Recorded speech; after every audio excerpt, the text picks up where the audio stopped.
I am not a financial advisor. This is not financial advice. Do your own research. Consult a professional investment advisor before making any investment decisions. This show is for entertainment only. Faites vos propres recherches. Here we are in another episode of the Simple Success Podcast. And this is financial life coaching from a happiness perspective.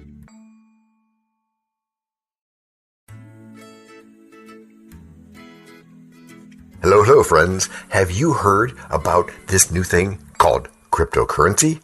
Cryptocurrency? What's that? It's like digital money.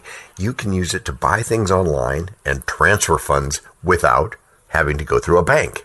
Yeah, but it's not regulated by any government or central bank. Wow, that sounds pretty cool. So how do I get some? You can buy it on exchanges like Coinbase or Kraken. Just make sure you do your research first and understand the risks before investing in any cryptocurrency. Alright, I'll do that, you compliance person, you. So, what are the benefits of using cryptocurrency? Well, it's fast and secure. Transactions are usually processed within minutes, and there's no need to worry about your personal information being compromised. Plus, it's decentralized, so you don't have to rely on any government or central bank for control. That's good. Plus, it's also a great way to diversify your portfolio. Cryptocurrency is still relatively new and volatile, so it can be a great way to make some money if you know what you're doing and you're patient. Yeah, but don't forget that there are also risks involved with investing in cryptocurrency. Make sure you're being recursive there, Matt. Sorry about that. Prostiza esto, you mean? Lo que sea. Right, crypto? The three biggest cryptocurrency exchanges are Coinbase, Kraken, and Binance. Although that's of this recording, and that may not always be true. Oh, so that's not the same as the actual coins themselves? No, it's not. Okay, then what are the three biggest coins? Bitcoin? Yes, Bitcoin is the biggest and most popular cryptocurrency. Ethereum and Litecoin are also popular coins, and there are many other coins out there as well. Those three are just the most well-known. What's the difference? The difference is Bitcoin is the most established and widely accepted cryptocurrency. Ethereum is a platform that allows developers to create decentralized applications, while Litecoin is a faster and cheaper alternative to Bitcoin. So it comes down to your goals then. Exactly. Just like with everything. Do your research and decide which cryptocurrency is best for you. Like with any other investment. Now you're starting to sound overly compliant. Mon ami, that will never happen. Never say never. I imagine you're going to tell us that this decentralization thing, it's a good thing? Absolutely. Decentralization means that no single entity has control over the network, which makes it more secure and resistant to manipulation. Plus, it also allows for faster transactions since there's no need to wait for a third party to approve them. Tell me about the blockchain? Yes, the blockchain is the underlying technology that powers a cryptocurrency. It's a distributed ledger that records all transactions on the network and ensures they are secure and immutable. Those miner people, they're in there somewhere too, aren't they? Yes, transactions are verified by miners who use powerful computers to solve complex mathematical problems in order to add new blocks of data to the chain. This mining process is often how new coins are created. Is that true for all types of coins? Not the mining exactly, but yes, types of the blockchain are found in all types of cryptocurrencies. And there's no differences? Some, but not much. The only difference is the underlying technology that powers each coin. For example, Bitcoin uses a proof-of-work system, while Ethereum uses a proof-of-stake system. Sounds complicated. Okay, but remember this. Anything can sound complicated until we focus on it. That's true. So, what advice would you give to someone who is interested in investing in cryptocurrency? 4 points, Matt. First, do your research and make sure you understand the technology behind the coin you're investing in. Second. Oh, you're sharing this duty. Okay. Yeah, so second, set realistic goals and expectations for yourself. Third, diversify your portfolio and don't put all your eggs in one basket. Or, like Andrew Carnegie said, put all your eggs in one basket and then watch that basket. Finally, be prepared for the volatility of the market and don't invest more than you can afford to lose. Wow, Self, that's brilliant. Yes, if we do say so ourselves. Now, the same principles apply to investing in stocks as well as cryptocurrencies. The main difference is that cryptocurrency is a relatively new asset class and it's still evolving. That means there are more risks involved, so it's important to be extra cautious when investing in this space. I'll bet you're planning on an example of how to diversify into crypto in this first part too, right? Yes, diversifying into crypto is a great way to reduce risk. You can invest in different coins such as Bitcoin, Ethereum, Litecoin, and others. What about utilities and the like? Oh, sure. You can also invest in different types of tokens, such as utility tokens or security tokens. Additionally, you can invest in different exchanges or platforms that offer cryptocurrency trading services. By diversifying your portfolio across multiple assets and platforms, you reduce your risk and maximize your potential returns, which gives you extra to spend on. Break number 1. Hello, everyone. This is John with the Simple Success Podcast, financial life coaching from a happiness perspective. Because we know you want to show us some serious love in return for the tremendous benefits you get from us, please subscribe to us in your favorite podcast player. You can find us on both the App Store and the Play Store because our message is for everyone. Leave a rating for us, or even better, tell a friend. Whichever you choose, thank you so much for helping us do this for you. To leave us a written message, which just might lead to more in a future podcast, go to those same written show notes to find our subreddits. There is also our Facebook group page, Twitter, and other ways which we'll tell you about from time to time. You can also find an Easter egg every so often, so listen closely. Thank you again, and keep those constructive ideas coming.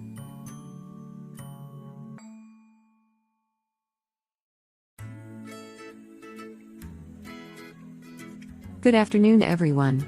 Thanks for joining me today. We are here to talk about taking baby steps to getting into crypto. Today, we have a special guest who can answer any questions you have about the matter. Hi, Kate, if that's your name now. John. I'm listening. Don't listen to me. I'm not the guest today.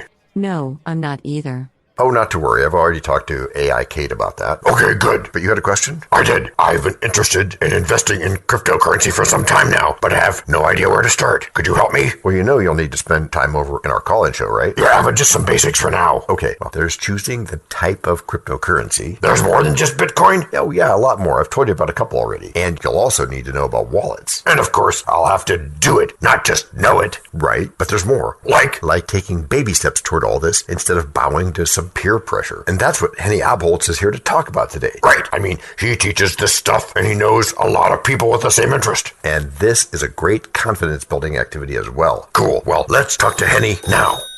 Hello, Henny. Glad to have you here with us today. Well, my name is Henny. I'm 25 years old and I teach crypto. I'm very passionate about it and I've been doing this for over 7 years. And I moved to Dubai to meet other people in this industry. I met a lot of people that have the same interests as I do, and that really kind of determined my whole path in the crypto industry. And since almost 2 years, I really started to actively teach and do public speaking. In the recent few years, I focus more on young people and teach about crypto and all the possibilities that it has. Yeah. When you teach clients, is there a core goal that you look for that you want them to achieve? Obviously, there's a lot of things that you may want them to achieve, and it's going to be specific to them.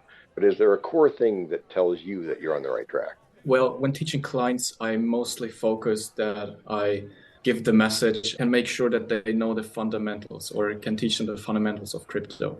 When I teach, it's not about the new coin. It's not about this, have you heard about that? Or you have to invest in this one. I focus mainly on fundamentals and then see, especially on the client's requirements and what his goals are, his investment strategy, where I can apply these or be more specific in his kind of investments. And also the crypto provides a lot of new technologies. That means you can also send medical records, or of course you can be the owner of your own digital product. And that is just a few of the examples that crypto has to offer. Yeah.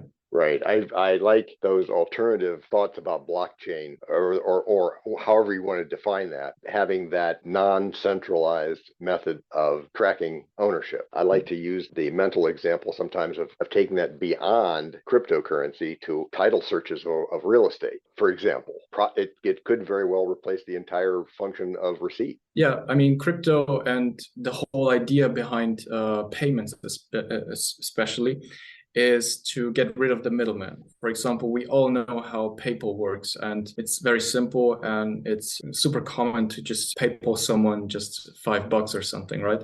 But you always have this middleman that's called PayPal. With the blockchain, the whole technology behind it, we basically get rid of that middleman by providing the computer power and securing the network. And that is what the idea, or just one of the things that also crypto does. What would you say about somebody that was paying so much attention to the news that they ended up focusing on short term, like the FTX thing or the crypto winter that's been in the news, which, that's one perspective, but it may not be the best long-term perspective. How do you focus on that? Here's the thing. When I teach, like I said earlier before, I focus on the fundamentals. And it's always when you invest or put your money or on an exchange, you know that you're not 100% owner of these coins. So when I teach, I strictly say to my or advise to my clients that they have to put their digital assets into a cold wallet, so they can be 100% sure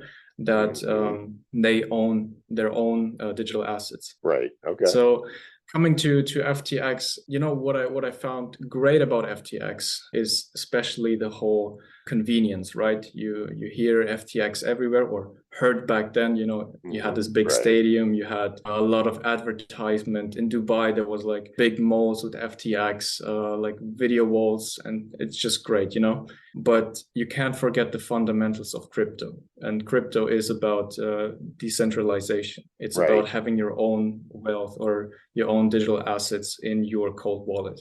And a lot of people just left. That is a great point, because people that are overly concerned with FTX for example, are centralizing. Yeah. When you could decentralize by having your crypto money in a couple of different crypto sources, so that not everything is affected by something that you can't control, like that. Yeah. And actually, crypto also has the decentralized exchanges. So basically, there's platforms like Uniswap or PancakeSwap that give you the same options. Of course, if you don't really have the whole insight of this whole market and just start to, just wanted to start as fast as possible in investing, FTX was always one of the top companies that can provide you like fast access to the whole market. Okay. So that was kind of the problems or what led to this whole collapse of it. Okay. But the customer's goal is, bottom line, the most important. Yeah, totally. At least I think so. And I'm sure you do too. Yeah.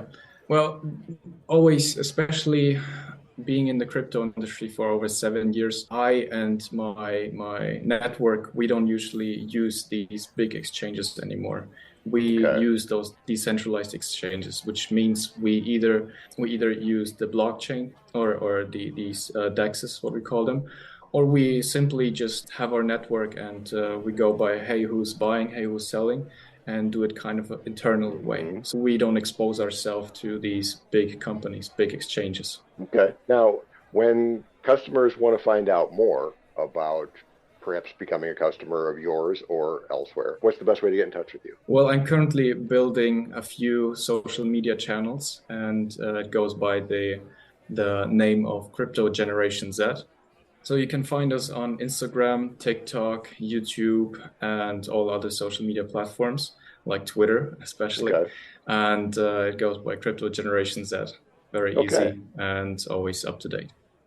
Anything else you'd like to add? Always think on the positive side, having something to eat, having a roof is very valuable. And these times someday will go by, and we'll definitely come out stronger after this bear market. Thank you very, very much. Appreciate you being here today. Thank you. It was great. Wow, that was a lot to take in. It was. But remember, you can take it slow and start small. And do your own research. Right. Start by investing a smaller amount of money and doing your research. As you become more comfortable with the process, you can gradually increase your investments. The most important thing is to never invest more than you're willing to lose. Right. Now, do you have any other questions? No, I think I'm good for now. Thanks for your help. So you're good forever? No, of course not. I'll think about that, and I'll get back to you very soon.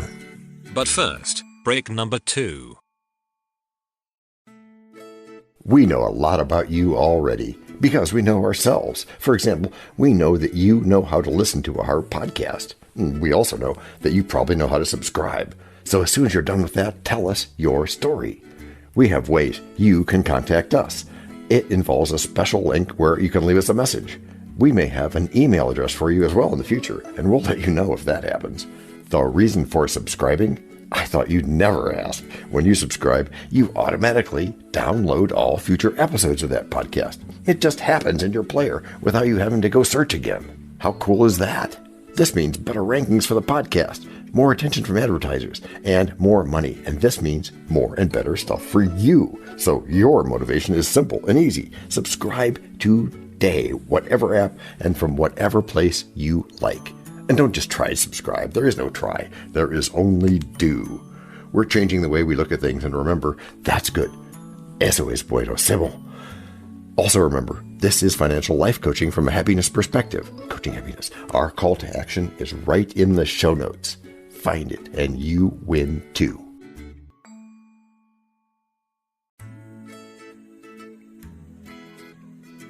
Hello, we're back. So, this really just shows a need for opening up to things which are traditional. That is an interesting way to look at it. Yeah, it's more than just a trending thing to do. Yes, it is. It's something which deserves to be looked at from the view of opportunity. Even where there isn't something now, you could picture something there. Right, which is visualization. Or some people call it visioneering. Yes, and Arnold Palmer called it going to the movies, even though he was the one making the movies. Yeah, funny that. He was creating a picture of himself for himself to watch and learn. But cryptocurrency is one of those things which has seen a massive surge in popularity over the past few years, which is why I worry about it just being a trend. Yeah, I get that, but it's more than that. It is? Yep. It's a more modern way of thinking, which is intimidating to learn at first, as is everything with any decent learning curve. And worthwhile reward. Right, and here there are some straightforward steps that you can take to get started with crypto. Okay, I'll take note, but before we go there, why should some kind of cryptocurrency be part of my investing? The why is in the MSI idea. Huh?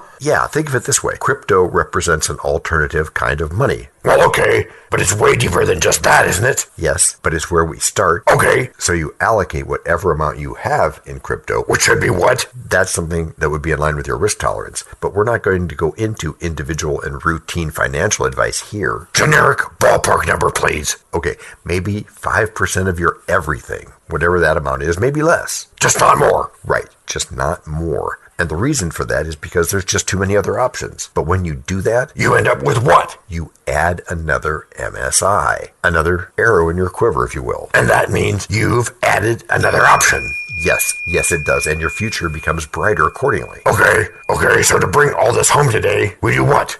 We do some pretty basic things. Like what? Like we get started with just a little bit. Nothing too risky? No, just enough to show some commitment. What's that in numbers? It's up to you, but I'm thinking lunch money, less than $100. No matter how much I like it? No matter how much. You have to educate yourself first. But I find that works a lot better when you commit to start. What next? Well, there's that goals idea I talked about a lot, including last week. We say some about. Patterns never sleep, do they? No, not really, at least not in my experience. And of course, start small and diversify. But you already talked about that. And that is, or should be, a big part of your comfort zone, which will help you go beyond. We will, but by what? By practicing, of course. Of course. Which has a benefit, I think you said. If being a lot better at something is a good thing in your world. That's good.